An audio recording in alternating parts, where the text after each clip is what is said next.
Je m'appelle Caleb, fils de Jephunnée, et même à 85 ans, en regardant l'immense terre promise, je me sentais aussi fort et plein d'énergie qu'un jeune homme, grâce à la bénédiction de Dieu.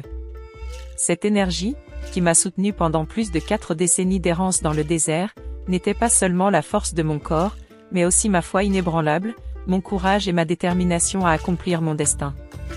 Vous vous demandez peut-être comment un homme de mon âge, aux cheveux blancs et à la peau abîmée par les intempéries, a pu affronter des armées et des villes fortifiées remplies de guerriers féroces. C'est l'histoire d'un voyage de foi et de persévérance. Il a commencé il y a de nombreuses années en Égypte, où je suis né en captivité. Mais avant de continuer, veuillez vous abonner à la chaîne. Si vous regardez à la télévision, pointez votre téléphone portable sur le code QR dans le coin supérieur droit de l'écran. C'est parti. Mes premières années ont été marquées par la captivité en Égypte. J'ai grandi en entendant le claquement des fouets des surveillants égyptiens sur le dos de nos hommes et les cris étouffés de ma mère et d'autres mères qui serraient leurs enfants dans leurs bras dans l'espoir qu'ils échappent au pire. Les jours passaient et nous avions l'impression de ne jamais avoir un moment de répit. Jeunes ou vieux, nous devions travailler très dur pour le chef égyptien, Pharaon. Dans les moments difficiles, la seule chose qui me rassurait était mon père, Jephunnée. Il ne m'a jamais parlé des promesses de Dieu, mais je le voyais au milieu de la nuit regarder le ciel et dire des prières que je ne comprenais pas vraiment. Lorsque je lui demandais ce qu'il faisait, il me répondait simplement qu'il parlait au Dieu de nos ancêtres, celui qui avait fait des promesses que beaucoup avaient oubliées. Je me souviens d'une nuit en particulier, où j'étais trop curieuse et bouleversée pour dormir. J'écoutais notre peuple se plaindre et je voyais qu'il avait faim. Je n'arrivais pas à comprendre comment mon père pouvait encore croire en un Dieu qui, à mes yeux, semblait lointain et sans intérêt. Je lui ai demandé, « Père, pourquoi continuons-nous à adorer un Dieu qui nous a quittés? Pourquoi continuons-nous à lui faire confiance alors que nous vivons comme des esclaves, que nous souffrons tous les jours ?» Il ne m'a pas répondu tout de suite. Il m'a montré la hutte et m'a dit de le suivre à l'extérieur. Il faisait nuit et il faisait sombre. Il a passé un bras autour de mes épaules et m'a montré les étoiles dans le ciel. « Caleb, dit-il, vois-tu ces étoiles? Elles brillent, même quand le soleil les cache. Il a promis qu'un jour, il nous libérerait de nos souffrances, et je crois que ce jour viendra. » Ces mots ont été comme un seau apposé sur mon cœur. À partir de ce moment, j'ai senti qu'il y avait quelque chose de plus grand que la souffrance autour de moi. Les mots de mon père étaient comme une lueur d'espoir au milieu des ténèbres, et sa foi m'a donné une force que je n'avais jamais connue auparavant. Bien que sans comprendre pleinement, j'ai commencé à m'accrocher à l'idée que Dieu nous regardait et qu'un jour, notre souffrance prendrait fin. À cette époque, ma foi et ma détermination se renforçaient à chaque mot que je recevais de mon père. Il me racontait l'histoire de notre famille et les récits qui nous avaient été transmis. Il me racontait comment Dieu avait parlé à Abraham, notre ancêtre, et lui avait promis une terre où son peuple vivrait dans la liberté et la paix. J'écoutais ces récits, espérant un avenir meilleur, même lorsque les choses semblaient suggérer que cet espoir était vain. Alors que d'autres jeunes hommes de notre tribu baissaient les bras, je me sentais plus fort, sachant qu'un jour nous serions libres. Mes années, même dans la douleur, ont été une période d'apprentissage. J'ai observé mon père, apprenant à espérer et à faire confiance à quelque chose de plus grand, même lorsque la réalité semblait sombre. À cette époque, l'Égypte ressemblait à une prison, mais on murmurait qu'il y avait un libérateur. Certains disaient que Moïse était revenu, les yeux grands ouverts. C'est lui qui était prince dans le palais de Pharaon, lui qui s'était enfui des années auparavant. J'ai entendu dire que cet homme prétendait que le Dieu de nos ancêtres l'avait envoyé pour nous délivrer. J'avoue que, comme beaucoup, j'ai hésité. Combien n'avait-il pas déjà tenté de résister à la puissance des Égyptiens, pour être écrasé? Le Pharaon semblait invincible, et notre peuple, affaibli et sceptique, osait à peine rêver de liberté. Moïse a affronté le Pharaon, non pas avec des armes, mais avec des mots et avec la puissance de Dieu. Il regarde, stupéfait, le grand fleuve Nil, source de vie en Égypte, se transformer en sang sous nos yeux. Les Égyptiens ne peuvent pas boire ces eaux, qui deviennent putrides et insupportables. Puis les grenouilles sont arrivées, recouvrant tout, même les maisons, les temples et même les chambres du Pharaon. Ensuite, les poux ont infesté la terre, suivis par des nuées de mouches qui ont rendu l'air épais et insupportable. Tout le monde en Égypte semblait s'opposer à son chef, et notre peuple regardait Moïse avec crainte et effroi, mais il levait les mains et parlait au nom de l'Éternel. Ces signes s'aggravèrent de plus en plus, et un jour, un orage, accompagné de grêle et de feu, détruisit les récoltes et effraya même les guerriers égyptiens les plus courageux. Pendant 3 jours, l'Égypte fut plongée dans les ténèbres, si épaisses qu'on ne voyait pas une main devant soi. Le pays des Égyptiens était devenu un cauchemar, tandis que notre peuple observait avec admiration et émerveillement les actions de Dieu. Enfin, vint ce qui devait être le signe le plus douloureux et le plus définitif. Moïse nous ordonna de nous préparer, pour chaque famille, à sacrifier un agneau et à étaler son sang sur les portes de nos maisons. Cette nuit-là, nous avons senti un mélange d'excitation et de tension dans l'air. Je me souviens du regard calme mais déterminé de mon père pendant que nous suivions les instructions, et de l'impression que la nuit semblait s'éterniser. Puis, nous avons entendu les cris de désespoir et de deuil provenant des maisons égyptiennes, alors que tous les premiers-nés d'Égypte étaient emmenés. Les enfants d'Israël, protégés par le sang de l'agneau, restèrent en sécurité. Lorsque le soleil s'est levé, toute l'Égypte pleurait, et Pharaon nous a dit de quitter son pays. Je n'avais jamais été libre auparavant, mais j'étais aux anges quand j'ai quitté l'Égypte. Mon peuple était si heureux que nous avons chanté et dansé en allant vers l'inconnu, parce que Dieu nous avait promis que tout irait bien. Moïse nous a conduits avec une ferme autorité, et une colonne de nuée nous a guidés pendant le jour, tandis que la nuit, une colonne de feu a éclairé notre chemin. Je sentais, au fond de moi, que Dieu était avec nous. Lorsque nous avons atteint à nouveau la mer Rouge, nous avons eu peur. Pharaon était furieux et désolé de ce qu'il avait fait. Il avait envoyé son armée et ses chars à notre poursuite. Beaucoup de gens craignaient que nous ne soyons pas libres longtemps. Mais Moïse n'avait pas peur. Il a plongé son bâton dans l'eau. Une chose étonnante s'est alors produite. La mer s'est ouverte devant nous, s'élevant en murs imposants, laissant un chemin sec pour nous permettre de traverser. Nous avons marché entre ces murs d'eau, le cœur battant, mais confiant. Lorsque nous avons atteint l'autre rive, nous avons vu l'armée égyptienne entrer dans la mer derrière nous. Moïse a de nouveau étendu la main, et les eaux sont tombées sur eux, engloutissant les chars, les cavaliers et les soldats, tandis que le peuple d'Israël, sauvé, élevait ses louanges vers l'Éternel.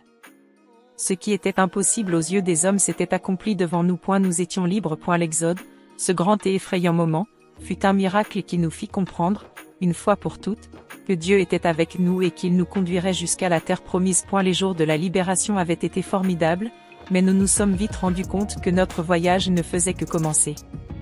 Nous avons quitté l'Égypte, mais nous devions encore faire face aux souvenirs de l'esclavage et aux rêves de la terre promise. Le désert était un endroit difficile. Le soleil était très chaud, le sable était difficile à fouler et nous avions peu de nourriture. Chaque jour, Moïse nous disait qu'une vie meilleure nous attendait de l'autre côté de la mer de sable. Il nous a dit que nous devions avoir la foi pour nous guider. Il nous disait aussi que lorsque nous avions faim, Dieu nous envoyait la manne, comme du pain venu du ciel, pour nous aider à tenir le coup. Ce pain était plus qu'une simple nourriture. C'était un signe que Dieu était toujours avec nous. Chaque fois que je recueillais la manne, je sentais que Dieu était avec nous, qu'il nous aidait dans notre voyage. Il y avait aussi la soif, et les gens craignaient que nous ne mourions de déshydratation dans le désert. Mais Moïse, qui était fort et obéissant, a parlé pour nous. Je me souviens d'une fois où Dieu a dit à Moïse d'utiliser son bâton pour faire sortir de l'eau d'un rocher. Tout le monde était stupéfait. Dieu nous enseignait à faire confiance à sa provision, à voir au-delà des difficultés du désert. Mais bien que Dieu ait fourni de l'eau, certains se plaignaient encore. Hommes et femmes se plaignaient, souhaitaient retourner en Égypte et semblaient préférer la liberté à l'esclavage. Beaucoup ne comprenaient pas encore que la liberté n'apportait pas que des bonnes choses, mais aussi des moments difficiles.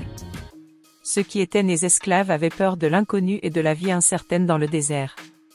Cette période était une épreuve. Chaque nouveau jour dans le désert séparait ceux dont la foi était ferme de ceux qui étaient encore esclaves en esprit. C'est alors que nous avons reçu une mission qui allait changer le cours de notre voyage et de notre destin. Moïse a choisi 12 hommes, un de chaque tribu d'Israël, pour examiner la terre promise, Canaan, et faire part au peuple de ce qu'ils avaient trouvé. J'ai été choisi pour représenter la tribu de Juda, et je me souviens de l'honneur et de la responsabilité que j'ai ressentie. Je savais que cette mission était plus qu'une simple exploration, c'était une épreuve de foi et de courage. Nous sommes partis le cœur plein d'espoir, traversant le désert pour entrer dans le pays de Canaan, où tout était fertile et abondant. C'était une terre qui semblait pleine de vie. Il y avait des vignobles avec des raisins si gros que 2 hommes devaient les porter sur une branche. Des champs verts s'étendaient à perte de vue. Il y avait des oliviers pleins de fruits, des plantations pleines de nourriture et des pâturages parfaits pour le bétail. C'était une terre où coulait le lait et le miel, comme le Seigneur l'avait promis. Mais ce n'était pas seulement beau et fertile. Au fur et à mesure de nos explorations, nous avons découvert des villes fortifiées, protégées par de hautes murailles et gardées par d'immenses guerriers. Certains pensaient que ces guerriers ressemblaient à des géants invincibles. Mes compagnons avaient peur. Je me souviens d'avoir vu l'expression de doute et de peur sur leur visage, et j'ai senti le poids d'une lutte intérieure. Je savais que ce pays nous avait été promis par Dieu, mais je savais aussi qu'il ne serait pas facile de s'en emparer. Lorsque nous sommes rentrés au camp, tout le monde était nerveux. Les autres espions l'étaient aussi et ils ont commencé à dire à tout le monde que les gens et les villes étaient trop forts pour être battus. Ils ont dit que nous étions des sauterelles comparés à eux. Tout le monde dans le camp se sentait très triste. Les gens pleuraient et beaucoup d'entre eux voulaient retourner en Égypte parce qu'ils pensaient qu'ils mourraient s'ils essayaient de prendre ce pays. Puis je me suis senti vraiment en colère, et je me suis senti fort et sûr que nous pouvions le faire. Avec Josué, l'autre espion qui croyait aussi en Dieu, nous avons essayé de calmer le peuple et de lui rappeler la promesse du Seigneur. Nous avons dit que le pays que nous explorions était très bon, un pays où coule le lait et le miel. Si le Seigneur est satisfait de nous, il nous fera entrer et nous donnera ce pays. N'ayez pas peur des gens qui y vivent, car le Seigneur est avec nous. Mais bien que nous ayons essayé de les encourager, la plupart des gens avaient encore peur. Cette nuit-là fut difficile, chacun dans le camp étant triste et effrayé, oubliant les promesses et les actions de Dieu qu'ils avaient vues de leurs propres yeux. La mission aurait dû être une confirmation de la fidélité de Dieu, mais au lieu de cela, elle a provoqué une division entre ceux qui faisaient confiance à Dieu et ceux qui ne le faisaient pas après les problèmes survenus au retour de la mission. D'espionnage, quelque chose a beaucoup changé dans notre voyage. Parce que les gens étaient désobéissants et manquaient de foi, Dieu a décidé que nous passerions 40 ans dans le désert jusqu'à ce que la génération d'adultes qui s'était plaint et dévoilé meure. Lorsque j'ai entendu cette décision, je me suis senti très triste. Je savais que notre entrée dans la terre promise serait retardée et que je verrais beaucoup de mes compagnons partir sans jamais entrer dans le pays que le Seigneur nous avait promis. Mais je n'ai jamais perdu la foi dans les promesses de Dieu. Le paysage était toujours le même, stérile et désolé. Nous avions l'impression que le désert nous mettait à l'épreuve à chaque instant. La nuit, il faisait si froid que nous devions être forts pour survivre. La survie dans le désert nous a appris à être reconnaissants pour chaque provision et chaque acte de solidarité. Je rassemblais souvent les plus jeunes et leur racontais des histoires sur tout ce que nous avions vécu depuis l'Égypte, afin qu'ils n'oublient jamais la puissance de Dieu. Je leur parlais de l'Exode, des plaies et de la mer Rouge, ainsi que de la manne qui nous soutenait chaque jour. Je leur ai également parlé de la promesse d'une terre fertile, où nous n'aurions ni faim ni soif, et où nos familles pourraient prospérer. Chaque histoire me faisait penser à mon père, Jephonné, et à la foi qu'il m'avait enseignée. Les 40 années passées dans le désert n'étaient pas seulement un voyage physique, mais aussi un voyage spirituel. Beaucoup ont appris pendant ces années qu'il était essentiel de dépendre de Dieu. Il nous a donné ce dont nous avions besoin, mais pas ce que nous voulions, nous apprenant à vivre simplement, avec gratitude pour chaque petit miracle quotidien. Dieu nous a fourni tout ce dont nous avions besoin, y compris protection et conseils. Même au milieu de nulle part, nous avions la colonne de nuée qui nous guidait pendant la journée et la colonne de feu qui nous éclairait et nous réchauffait la nuit. Je ne me suis jamais lassé de contempler ces signes de la présence de Dieu. Chaque fois que nous levions le camp et que nous commencions à marcher, j'avais l'impression que c'était le Seigneur lui-même qui nous guidait. Il voyait en moi quelqu'un qui n'abandonnait jamais, qui continuait à travailler et à lutter.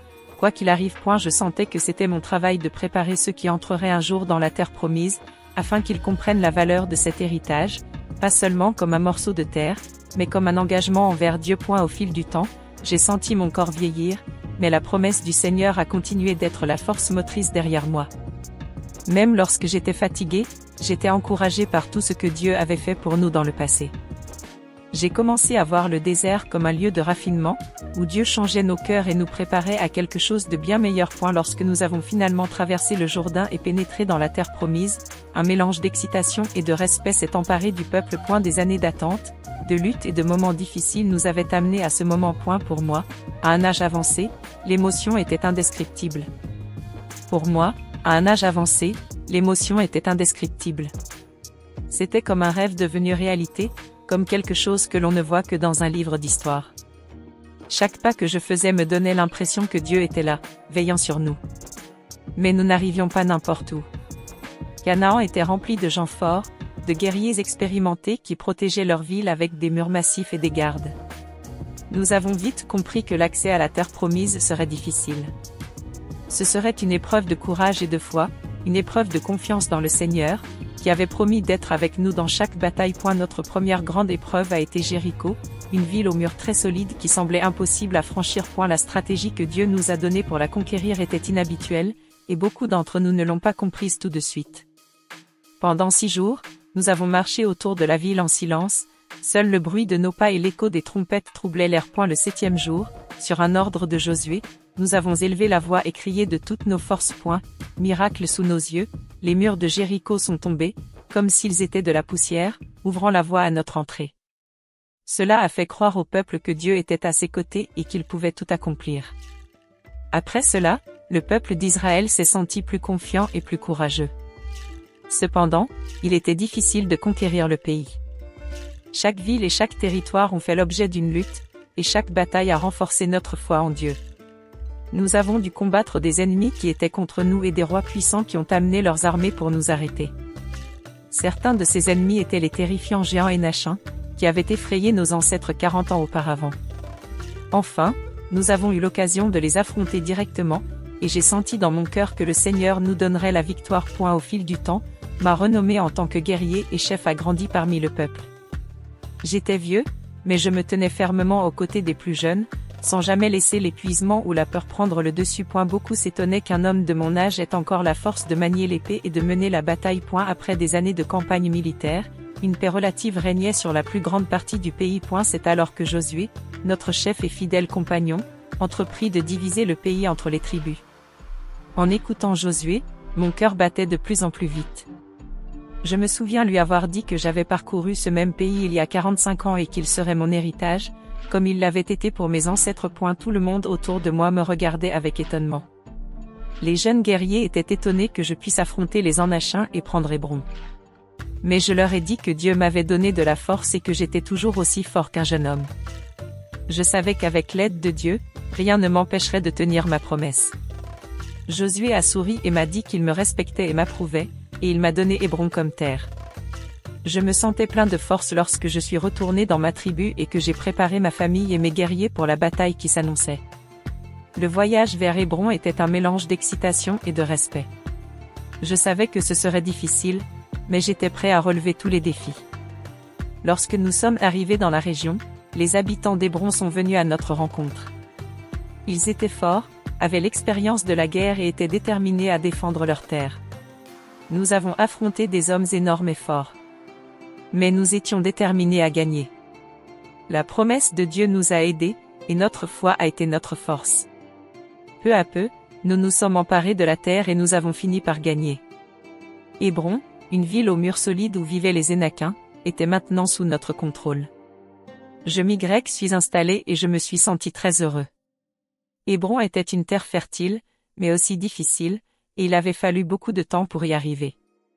J'ai construit ma maison et installé ma famille, et j'ai senti que tout ce que nous avions fait en valait la peine.